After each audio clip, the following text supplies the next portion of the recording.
Hello students, I am back with your chapter that is changes around us, and in the last class I said I will give you the difference between physical and chemical change. So here is the difference between physical and chemical change. First we will see in the column physical change. Changes take place only in physical properties as no molecular changes occur. As I said you during explanation, physical change में क्या होता है, only physical properties change होते हैं, ठीक है. उसमें कोई भी मॉलिक्यूलर चेंजेस नहीं आता है, मॉलिक्यूल्स के पैटर्न में उसमें कोई भी चेंजेस नहीं आता है. Whereas in chemical change take place in chemical properties due to molecular changes. Chemical change में क्या होता है, पूरा का पूरा केमिकल प्रॉपर्टीज उसका चेंज हो जाता है क्योंकि उसमें मॉलिक्यूलर चेंजेस भी आते हैं, ठीक है.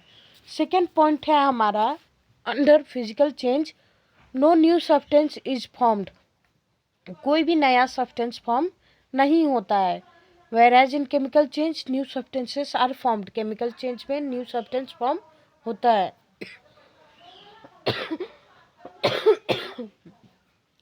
थर्ड है फिजिकल चेंज मोस्टली रिवर्सिबल होता है, whereas chemical change are mostly irreversible, ठीक है. फिजिकल चेंज को हम लोग कॉज ऑफ चेंज हटा देने से रिवर्स कर सकते हैं, लेकिन केमिकल चेंज में कॉज ऑफ चेंज हटा के भी रिवर्स नहीं कर सकते, इसीलिए केमिकल चेंज इरिवर्सिबल होता है. फिर last point under physical change में क्या है, energy changes are small. Energy changes जो होता है फिजिकल चेंज में स्मॉल अमाउंट में होता है, whereas in chemical change energy changes are large. Energy जो चेंज होता है केमिकल चेंज में उसमें लार्ज अमाउंट ऑफ एनर्जी लगता है, ठीक है. So is it clear to everyone? Now we will read our next topic, that is slow and fast changes. What we will read is slow and fast changes. With the name itself you can say slow change means धीरे धीरे होता होगा तभी तो उसका नाम slow change है, ठीक है. तो a change that takes place over a long period of time or takes long time to occur is known as slow change, ठीक है. जिस भी चेंज को लेने के लिए बहुत ज़्यादा समय लगता है, ठीक है, बहुत ज़्यादा समय लगता है, उसको हम लोग स्लो चेंज के अंडर में रखते हैं. जैसे सम एग्जांपल्स हम लोग देखते हैं, ripening of fruit. Ripening of fruit almost 6 month लगता है फल को पकने में, ठीक है. फिर growth of plant from seed. एक सीड से एक प्लांट बनने में क्या एक दिन में हो जाता है? आप आज सीड बो कल प्लांट उग जाएगा? नहीं. सीड ग्रो करोगे, फिर वो जर्मिनेशन प्रोसेस के अंदर जाता है, उसके बाद में वो कुछ सालों में प्लांट बनकर आता है, ठीक है. Growth of man from a baby. एक न्यूबॉर्न बेबी है, ठीक है, न्यूबॉर्न बेबी, उसको मैन बनने में कितना स्टेजेस पे आना पड़ता है. देखिए, फर्स्ट वो बेबी रहता है, ठीक है, फिर वो 3 मंथ्स चाइल्ड होता है, 6 मंथ चाइल्ड होता है, उसके बाद में वो 13 ईयर्स टीनेजर होता है, उसके बाद वो 25 ईयर्स मैन में आता है, ठीक है. फिर उसके बाद में मैन से वो 60 ईयर्स ओल्ड पर्सन भी बनता है, ठीक है. तो ये सारे चेंजेस क्या रैपिड होते हैं? नहीं होते हैं रैपिड, इसीलिए ये स्लो चेंजेस के अंडर में आते हैं. चौथा है rusting of iron. Rusting of iron देखिए बच्चों, आपने पढ़ा इरिवर्सिबल चेंज में, फिर आपने पढ़ा केमिकल चेंज में, और फिर ये स्लो चेंज में भी आप रस्टिंग ऑफ आयरन देखते हैं, ठीक है.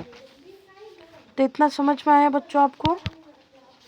फिर हम लोग देखते हैं अब सेकेंड टॉपिक है हमारा फास्ट चेंज, ठीक है.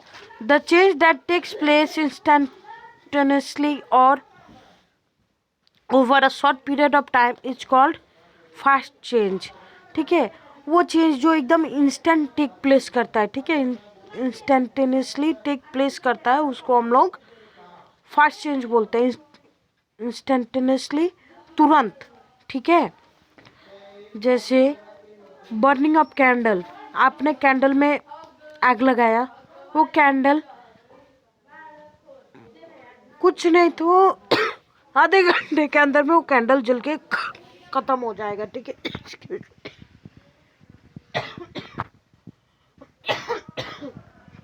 Excuse me, sorry for the inconvenience.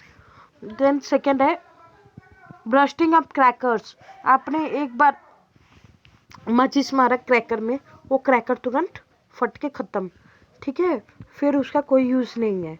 Melting of ice, जैसे ही हीट पास करो आइस में, वो तुरंत पिघल कर पानी हो जाता है। तो ये सारे फास्ट चेंज है, ये रैपिड, तुरंत तुरंत एक्ट करते हैं, ठीक है। तो ये फास्ट चेंज के अंडर में आता है, ठीक है। अब हमने देखना है हाउ चेंजेस ऑकर, चेंजेस कैसे टेक प्लेस करते हैं, ठीक है। तो देखिए, let us discuss several ways in which change can be caused, ठीक है। तो अब हम लोग यहाँ पे देखते हैं चेंजेस कैसे ऑकर होते हैं। फर्स्ट है by applying force, by mixing, by heating and by mixing and heating, ठीक है। तो आज हमने फर्स्ट टॉपिक पढ़ना है changes caused by applying force, ठीक है। Force is defined as the push और pull acting on the body which tends to change its state of rest और मोशन, ठीक है।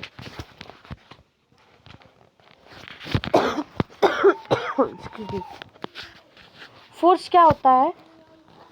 फोर्स वो पुश और पुल है जो कि एक बॉडी के ऊपर में एक्ट करता है, जो कि उसका रेस्ट, स्टेट ऑफ रेस्ट और मोशन में डिस्टरबेंस लाता है, ठीक है।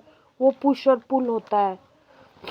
तो हम लोग कह सकते हैं force is defined as the push और pull acting on the body which tends to change its state of rest और मोशन, ठीक है।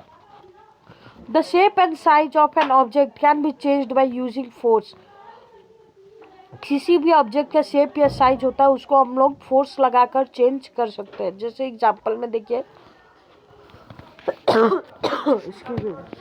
The shape of A toothpaste tube changes on squeezing, toothpaste आप लोग यूज करते होगे, toothpaste को देखना, आप लोग उसके ट्यूब को दबाओगे तो उसका शेप चेंज हो जाता है, ठीक है। When an inflated balloon is pressed between the two hands is shape and size changes, एक बलून आप फुला लो, उसको बांध दो, उसके बाद में उसको प्रेस करना, देखना उसका शेप और साइज दोनों ही चेंज हो जाएगा। फिर sponge can be compressed bye applying force on it, sponge ball देखियो ना, स्माइली बॉल, आप लोग उसको प्रेस करते हो तो वो प्रेस होता है कि नहीं, कंप्रेस हो जाता है, आपके मुट्ठी में आ जाता है, ठीक है। तो ये कैसे होता है? फोर्स अप्लाई करने से ये सारे चेंजेस होते हैं, ठीक है।